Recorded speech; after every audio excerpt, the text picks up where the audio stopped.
الحمدللہ رب العالمین الرحمن الرحیم مالک یوم الدین واشہد ان لا الہ الا اللہ وحدہ لا شریک لہ واشہد ان محمدا عبدہ ورسولہ وبعد. برادر عزیز شیخ عبدالعزیز حفظہ اللہ سے کل گفتگو ہوئی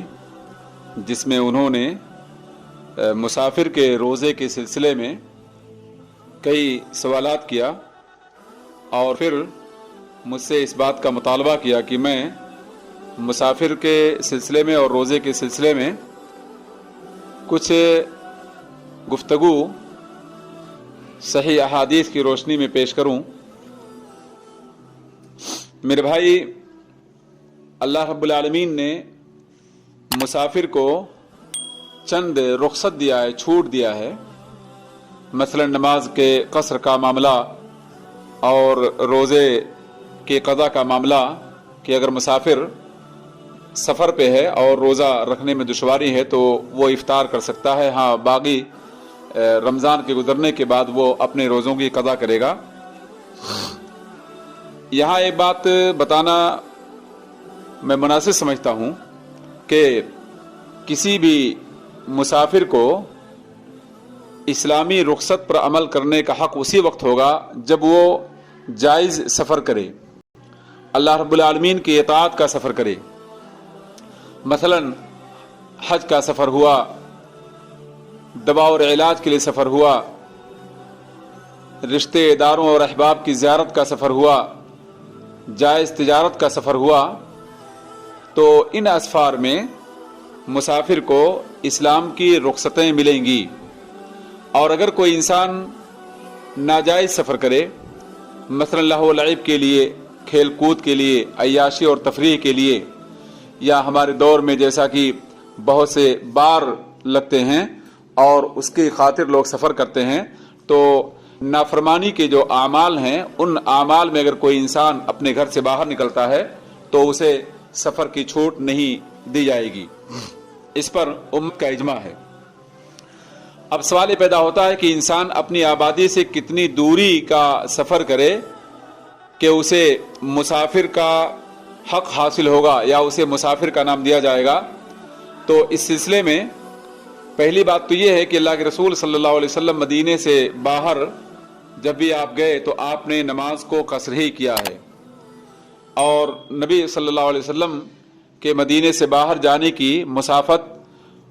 بہت معمولی بھی تھی اور بہت زیادہ بھی تھی. سب سے لمبا سفر ہمارے نبی صلی اللہ علیہ وسلم نے تبوک کا کیا، مکے کا کیا مدینے سے، اور معمولی سفر بھی اللہ کے رسول صلی اللہ علیہ وسلم کا تھا، جیسا کہ صحیح مسلم کی روایت کے مطابق جس کا نمبر 1581 ہے. اس حدیث میں یحییٰ بن یزید الہنائی کہتے ہیں کہ میں نے انس بن مالک سے نبی صلی اللہ علیہ وسلم کے نماز کے قصر کے سلسلے میں سوال کیا تو آپ نے کہا کہ کان رسول اللہ صلی اللہ علیہ وسلم اذا خرج مسیرۃ ثلاثۃ فراسخ صلی رکعتین، جس کا مطلب یہ ہوا کہ جب بھی اللہ کے رسول صلی اللہ علیہ وسلم 3 فرسخ کی مسافت یا دوری طے کرتے تھے، سفر کرنا چاہتے تھے، تو آپ نماز 2 رکعت پڑھتے تھے. اور اسی معنی کی ایک اور حدیث امام مسلم رحمہ اللہ کی صحیح میں ہے 1582 پر، جس کے الفاظ ہیں، جبیر ابن نفیر کہتے ہیں کہ میں شرحبیل ابن السمت کے ساتھ ایک گاؤں گیا جس گاؤں کی دوری وہ کہتے ہیں علی راسی 17 او 18 میلا، 17 میل یا 18 میل کی مسافت پر ایک گاؤں تھا. تو ہم لوگ وہاں پر نماز قصر کرتے تھے، یعنی وہاں پر نماز 2 رکعت پڑھا. تو میں نے ان سے کہا کہ آپ نے نماز 2 رکعت پڑھا؟ تو کہتے ہیں میں نے عمر کو ذی الحلیفہ میں 2 رکعت نماز پڑھتے ہوئے دیکھا تھا. تو میں نے ان سے کہا کہ اسی طرح انما افعل کما رأیت رسول اللہ صلی اللہ علیہ وسلم یفعل، میں اسی طرح سے عمل کو انجام دوں گا جس طرح سے اللہ کے رسول صلی اللہ علیہ وسلم عمل کو انجام دیتے تھے. امام مسلم رحمہ اللہ کی صحیح کے 1583 میں ایک حدیث ہے جو جس کے الفاظ ہیں کہ انہو اتا ارضا یقال لها دومین او دومین من حمص علی راسی 18 میلا. اس کا مطلب یہ ہوا کہ ابن السمت سے مروی ہے کہ وہ ایک زمین پہ گئے، ایک آبادی میں گئے جس کا نام دومین تھا جو حمص میں واقع ہے، اور اس کی مسافت کل جیسا کہ یہاں پر مذکور ہے 18 میل تھی، اور انہوں نے وہاں پر نماز کو قصر کیا. اس سے پتہ چلا کہ 3 فرسخ 17 یا 18 میل کی مسافت کم سے کم ہے جس میں اللہ کے رسول صلی اللہ علیہ وسلم اور صحابہ کرام کا نماز قصر کرنا ثابت ہوتا ہے. موجودہ دور میں کلومیٹر کے حساب سے اگر طے کیا جائے تو میل ہاشمی یا میل عراقی 2 میلیں چلتی تھیں، اور زیادہ سے زیادہ اگر مانا جائے تو 2.25 کلومیٹر کی 1 میل ہوتی ہے. اس طرح سے ہمیں اگر اتنی مسافت طے کرنی ہو، یعنی 9 میل یا 18 میل جیسا کہ صحیح مسلم کی حدیث میں ہے، تو مسافر کا ہمیں حکم حاصل ہوگا اور ہمیں مسافر کی رخصتوں پر عمل کرنے کا موقع ہاتھ آئے گا. آئیے ذرا اس سلسلے میں مسافر روزہ رکھے یا افطار کرے، اس سلسلے میں احادیث پر اگر غور کیا جائے تو اللہ کے رسول صلی اللہ علیہ وسلم نے بہت ساری احادیث میں روزہ افطار کرنے کی جانب رغبت دلایا ہے، اور ان لوگوں کو اللہ کے رسول صلی اللہ علیہ وسلم نے نافرمان کہا ہے جو مشقت کے ساتھ سفر میں روزہ رکھنے کی کوشش کریں. تو سوال پیدا ہوتا ہے کہ اس سلسلے میں خلاصہ کیا ہے. آئیے میں آپ کے سامنے پہلے دلائل کو پیش کروں، پھر انشاءاللہ اس کا خلاصہ آپ کے سامنے پیش کروں گا. اور ان احادیث کو میں نے کوشش کیا ہے صحیح الترغیب والترہیب شیخ البانی رحمہ اللہ کی تحقیق کے مطابق اس سے میں نے احادیث کو لینے کی کوشش کی ہے. پہلی حدیث جو جابر رضی اللہ عنہ سے مروی ہے، وہ کہتے ہیں کہ اللہ کے رسول صلی اللہ علیہ وسلم فتح مکہ کے سال مکہ گئے. رمضان کے مہینے میں آپ نے روزہ رکھا، یہاں تک کہ جب قراء الغمیم میں آپ پہنچے، اور قراء الغمیم یہ عصفان سے 3 میل کے فاصلے پر ایک جگہ کا نام ہے، اور یہ عصفان مکے سے 2 مرحلے کی دوری پر ایک جگہ کا نام ہے. بہر صورت جب وہاں آپ پہنچے تو آپ بھی روزے سے تھے اور لوگ بھی روزے سے تھے. پھر آپ نے ایک پیالہ پانی منگایا اور اسے بلند کیا تاکہ لوگ اس کو دیکھ لیں. پھر آپ نے پانی پی لیا. تو آپ اس کے بعد کہا گیا کہ بعض لوگ پھر بھی روزے کی حالت سے ہیں، تو اللہ کے رسول صلی اللہ علیہ وسلم نے کہا اولئک العصاۃ اولئک العصاۃ، یہ نافرمان لوگ ہیں، یہ نافرمان لوگ ہیں. ایک اور روایت اسی معنی کی ہے، ان الناس قد شق علیہم الصیام وانما ينظرون فيما فعلت فدع بقدح من ماء بعد العصر، جس کا مطلب یہ ہوا کہ لوگوں پر روزہ پرمشقت ثابت ہوا، اور لوگ آپ کو دیکھتے تھے کہ آپ روزے سے رہتے ہیں یا افطار کرتے ہیں، اسی لیے آپ نے عصر کے بعد ایک پیالہ پانی منگایا اور اس کو آپ نے پی لیا. یہ حدیث صحیح مسلم میں ہے، لیکن صحیح الترغیب میں اس کا جو نمبر ہے 1053 ہے. ایک اور حدیث جو اسی صحابی یعنی جابر ابن عبداللہ رضی اللہ عنہ سے مروی ہے، اس کے الفاظ ہیں کہ نبی صلی اللہ علیہ وسلم سفر میں تھے اور آپ نے دیکھا ایک آدمی کو جس کے چاروں طرف لوگ جمع تھے اور اس پر لوگوں نے سایہ کر رکھا تھا. تو آپ نے پوچھا اس کا کیا معاملہ ہے، لوگوں نے کیوں اس کو گھیر رکھا ہے؟ تو آپ کو جواب دیا گیا وہ روزے سے ہے. تو اللہ کے رسول صلی اللہ علیہ وسلم نے اپنی زبان مبارک سے کہا لیس البر ان تصوموا فی السفر، سفر میں روزہ رکھنا کوئی نیکی کی بات نہیں ہے. یہ حدیث صحیح الترغیب میں 1054 پر آپ کو ملے گی. اور اسی حدیث میں ایک ذاتی ہے وعلیکم برخصت اللہ التی رخص اللہ لکم، جس کا مطلب یہ ہوا تم اللہ رب العالمین کی رخصت کو قبول کرو، کیونکہ اللہ رب العالمین نے تمہیں رخصت دے رکھی، تمہیں چھوٹ دے رکھا ہے. اور آئیے ذرا ایک اور روایت پر غور کیا جائے جس کے الفاظ کچھ دیگر ہیں. اس میں یہ بات مذکور ہے ان رسول اللہ صلی اللہ علیہ وسلم مر على رجل في ظل شجرة يرش عليه الماء فقال ما بال صاحبكم. اس کا مطلب یہ ہوا کہ اللہ کے رسول صلی اللہ علیہ وسلم کا گزر ایک آدمی کے پاس سے ہوا جو ایک درخت کے سائے میں تھا اور اس پر لوگ پانی چھڑک رہے تھے. آپ نے پوچھا تمہارے اس ساتھی کا کیا معاملہ ہے؟ لوگوں نے کہا اللہ کے رسول صلی اللہ علیہ وسلم وہ روزے سے ہے. تو آپ نے ارشاد فرمایا انه ليس من البر ان تصوموا في السفر. سفر میں تم روزہ رکھو یہ کوئی نیکی اور بھلائی کی بات نہیں ہے. تم اللہ رب العالمین کی اس رخصت کو قبول کرو جس رخصت کو اللہ نے تمہیں عطا کیا، تمہیں دیا ہے. بہرحال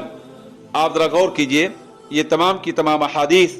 اس بات پر دلالت کرتی ہیں کہ اگر روزے میں مشقت انسان کو ہو رہی ہے، پریشانی ہے، بیماری کا خدشہ ہے، نقصان کا اندیشہ ہے، تو اس کا روزہ رکھنا یہ نیکی کی بات نہیں ہے. اس سلسلے میں عمار بن یاسر رضی اللہ عنہ سے مروی ایک حدیث ہے صحیح الترغیب میں جس کا نمبر 1055 ہے. اس کے الفاظ ہیں کہ ہم اللہ کے رسول صلی اللہ علیہ وسلم کے ساتھ ایک غزوے سے آئے اور سخت گرمی کا زمانہ تھا، شدید گرمی تھی، اور بعد راستے میں ہم نے پڑاؤ ڈالا، رکے ہم وہاں. تو ہم میں سے ایک آدمی چلا اور ایک درخت کے سائے کے نیچے، ایک درخت کے نیچے وہ بیٹھ گیا اور اس کے ساتھی، اس کے دوست اس کے ارد گرد جمع ہوئے اور وہ ایسے لیٹ گیا گویا کہ اس کے پیٹ میں درد ہو. اور جب اللہ کے رسول صلی اللہ علیہ وسلم نے انہیں دیکھا تو آپ نے سوال کیا کہ آخر کیا معاملہ ہے، تمہارا اجتماع یہاں کیوں ہوا ہے؟ تو لوگوں نے کہا کہ اللہ کے رسول صلی اللہ علیہ وسلم یہ روزہ تھا. تو آپ نے کہا کہ لیس من البر ان تصوموا فی السفر، کوئی نیکی نہیں ہے کہ تم سفر میں روزہ رکھو، تم اللہ کی رخصت کو قبول کرو. اس حدیث کو آپ صحیح الترغیب کے 1055 میں دیکھ سکتے ہیں. بہرحال میرے بھائیوں، آئیے ذرا اور بھی اس سلسلے میں کچھ احادیث ہیں جن کا ملاحظہ کیا جائے، جن پر غور کیا جائے. اللہ کے رسول صلی اللہ علیہ وسلم سے اس سلسلے میں ایک حدیث مروی جو ابن عمر سے ہے، اس میں اللہ کے رسول صلی اللہ علیہ وسلم نے ارشاد فرمایا ان اللہ تبارک و تعالی یحب ان توتا رخصہ کما یکرہ ان توتا معصیتہ. اس کا مطلب یہ ہوا کہ اللہ رب العالمین کو یہ بات پسند ہے کہ اس کی رخصتوں پر، اس کی چھوٹ پر عمل کیا جائے، جس طرح سے اللہ رب العالمین کو یہ بات ناپسند ہے کہ اس کی نافرمانی کو اختیار کیا جائے. تو اس سے پتہ چلا کہ اللہ رب العالمین نے اگر ہمیں رخصت دیا ہے تو رخصت قبول کرنا یہ ہماری ذمہ داری بنتی ہے. آئیے انس رضی اللہ عنہ سے مروی ایک حدیث اور سماعت کیا جائے جس کے الفاظ ہیں کہ ہم نبی صلی اللہ علیہ وسلم کے ساتھ سفر میں تھے تو ہم میں سے بہت سے لوگ روزے کی حالت میں تھے اور بہت سے لوگ افطار کی حالت میں تھے، یعنی روزہ نہیں تھے. تو راوی کہتے ہیں کہ ہم ایک جگہ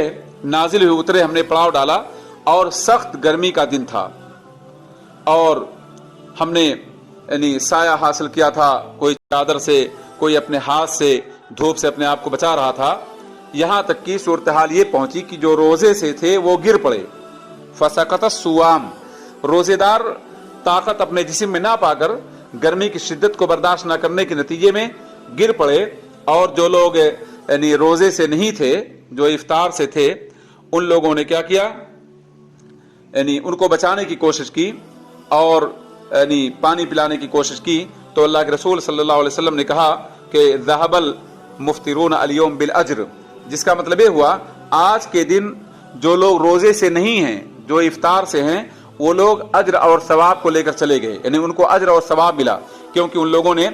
روزہ نہیں رکھا تھا جس کی وجہ سے ان کے جسم میں قوت تھی، اور ان لوگوں نے سواروں کو پانی پلایا اور لوگوں کے لیے آرام کا راستہ نکالا. تو اللہ کے رسول صلی اللہ علیہ وسلم نے ان کے اس محنت کے وجہ سے ان کے بارے میں کہا کہ یہ لوگ اجر و ثواب کو حاصل کر لے گئے. ذرا یہ ایک اور حدیث اس سلسلے میں غور کیا جائے. ابو سعید خدری سے جو حدیث مروی ہے وہ کہتے ہیں کہ ہم اللہ کے رسول صلی اللہ علیہ وسلم کے ساتھ غزوے میں تھے. 16 رمضان کی بات ہے یا یہ غالباً 16 رمضان کی بات ہے. تو ہم میں سے کچھ لوگ روزے کی حالت میں تھے اور کچھ لوگ بے روزے کی حالت میں تھے. تو جو لوگ روزہ کی حالت میں تھے انہوں نے روزہ داروں کے سلسلے میں کوئی عیب کی بات نہیں کی، ان کی نکیر نہیں کیا. اور جو یعنی روزہ سے نہیں تھے انہوں نے روزہ رکھنے والوں کو بھی یعنی برا بھلا نہیں کہا، ان کو عیب سے نہیں یاد کیا، یعنی ان کی برائی نہیں کی، یہ نہیں کہا کہ یہ روزے سے ہیں، بڑے متقی ہیں، پرہیزگار وغیرہ وغیرہ، جیسا کہ لوگ عام طور پہ کہتے ہیں۔ اس حدیث سے پتہ چلا کہ اللہ کے رسول صلی اللہ علیہ وسلم کے ساتھ 16 رمضان کو صحابہ کرام سفر میں تھے، اور بہت سے لوگ روزے سے تھے اور بہت سے لوگ روزے سے نہیں تھے، یعنی آپ نے کوئی اختیار دیا روزہ رکھنے اور نہ رکھنے کا۔ آئیے ذرا اسی سلسلے میں ایک اور حدیث ہے جس کے الفاظ ہیں کہ یرون ان من وجد قوتا فصام، صحابہ کرام کا خیال یہ تھا کہ جس شخص کے اندر سفر میں روزہ رکھنے کی قوت ہو وہ روزہ رکھے، اس کے حق میں روزہ رکھنا بہتر ہے۔ اور ان کا خیال یہ تھا کہ من وجد ضعفا فافطر فإن ذلك حسن، جس کے اندر کمزوری ہے اور اپنی کمزوری کی بنیاد پر وہ سفر میں روزہ نہیں رکھتا تو اس کا روزہ نہ رکھنا اس کے حق میں بہتر ہے۔ اور اس حدیث کو امام مسلم رحمہ اللہ نے اپنی صحیح میں روایت کیا ہے، جبکہ صحیح الترغیب میں اس کا نمبر 1062 ہے۔ آئیے ذرا ایک آخری حدیث اس سلسلے میں سماعت کریں آج کے درس میں، جو حدیث عائشہ رضی اللہ عنہا سے مروی ہے کہ اللہ کے رسول صلی اللہ علیہ وسلم نے حمزہ بن عمر اسلمی سے سفر میں روزے کے سلسلے میں کہا، سفر کے روزے کے سلسلے میں حمزہ بن عمر اسلمی کو اللہ کے رسول صلی اللہ علیہ وسلم نے حکم دیا، ان شئت فصم و ان شئت فافطر، اگر تم چاہو تو روزہ رکھو اور اگر چاہو تو روزہ نہ رکھو۔ گویا اللہ کے رسول صلی اللہ علیہ وسلم نے روزہ رکھنے اور نہ رکھنے کے سلسلے میں حمزہ بن عمر اسلمی کو اختیار دیا عائشہ رضی اللہ عنہ کے حدیث کے مطابق، اور یہ حدیث امام بخاری رحمہ اللہ کی صحیح میں 1943 اور امام مسلم رحمہ اللہ کی صحیح میں 1121 پر موجود ہے۔ اب ان دلائل سے پتہ یہ چلا، جیسا کہ انس بن مالک اور کئی صحابہ کرام کا یعنی مذہب اس سلسلے میں ہے کہ سفر میں روزہ رکھنا افضل ہے، لیکن اس شخص کے لیے جو روزہ رکھنے پر قادر ہے۔ اور دوسرا اس سلسلے میں صحابہ کرام کا نظریہ یہ تھا، جیسا کہ امام مالک اور فضیل بن عیاض اور امام شافعی وغیرہ کا مذہب ہے کہ روزہ رکھنا اس شخص کے حق میں زیادہ محبوب ہے جو روزہ رکھنے پر قادر ہو۔ اور اسی طرح سے اسحاق بن راہویہ اور امام احمد بن حنبل وغیرہ کہتے ہیں کہ افطار یہ افضل ہے سفر میں مطلق طور پہ۔ اور دوسرے بہت سے لوگوں نے کہا ہے کہ انسان کو اختیار دیا جائے گا کہ وہ اپنے ثوابدید کے مطابق، اپنی جسمانی صلاحیت کے مطابق اگر روزہ رکھنے پر قادر ہے تو روزہ رکھے، اور اگر روزہ رکھنے پر قادر نہیں ہے تو افطار کرے۔ اس سلسلے میں شیخ ابن عثیمین رحمہ اللہ کا ایک جامع فتویٰ ہے، وہ کہتے ہیں کہ روزہ اس شخص کے حق میں رکھنا افضل ہوگا جو روزہ رکھنے پر قادر ہو اور روزہ رکھنے کی وجہ سے اس کے جسم میں کسی طرح کی کمزوری واقع نہ ہو، اور اگر روزہ رکھنے میں مشقت ہے اور نقصان نہیں ہے تو اس کو اختیار دیا جائے گا، چاہے وہ روزہ رکھے چاہے افطار کرے۔ اور تیسری حالت بیان کرتے ہیں کہ اگر روزہ رکھنا اس کے لیے مشقت ہونے کے ساتھ ساتھ نقصان دہ ہے، اور ایسا نقصان جو اس کے جسم کو لاحق ہوگا جس سے اس کا جسمانی ضرر ہوگا، تو ایسے شخص کے حق میں شیخ ابن عثیمین رحمہ اللہ کہتے ہیں کہ اگر معمولی ضرر ہے تو روزہ اس کے حق میں مکروہ ہے، اور اگر زیادہ نقصان ہے جس نقصان کے علاج وغیرہ کی ضرورت پڑتی ہے تو اس کے لیے روزہ رکھنا سفر میں حرام ہوگا۔ بہرصورت یہ چند باتیں تھیں روزے کے سلسلے میں کہ مسافر روزہ رکھے یا نہ رکھے، ان دلائل کو میں نے پیش کیا۔ اللہ سے دعا ہے کہ اللہ تعالیٰ مجھے اور ہمارے سامعین کو ان دلائل کی روشنی میں نفع پہنچائے۔ وآخر دعوانا ان الحمدللہ رب العالمین۔